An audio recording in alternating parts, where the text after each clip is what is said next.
Maharashtra news, दलित पीडित व शोषित जनतेचा खणखणीत आवाज। आता लोकसभेचे 31 खासदार निवडून आले महाविकास आघाडीचे। मग ते महाविकास आघाडीचे 31 खासदार निवडून त्यांनी राजीनामे दिले पाहिजे ना। तुम्ही खोटारडेपणा करण्याकरता त्या ठिकाणी अशा प्रकारचे उद्योग सुरू केले। मग महाविकास आघाडीचे जे लोक ईव्हीएम वर निवडून आले, ईव्हीएम वर जे लोक निवडून आले त्या सर्वांनी राजीनामे दिले पाहिजे।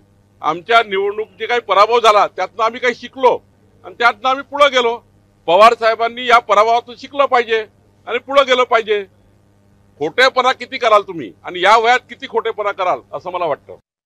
आमचा सगळ्यांचा प्रयत्न आहे संविधान टिकावं, लोकशाही टिकावी।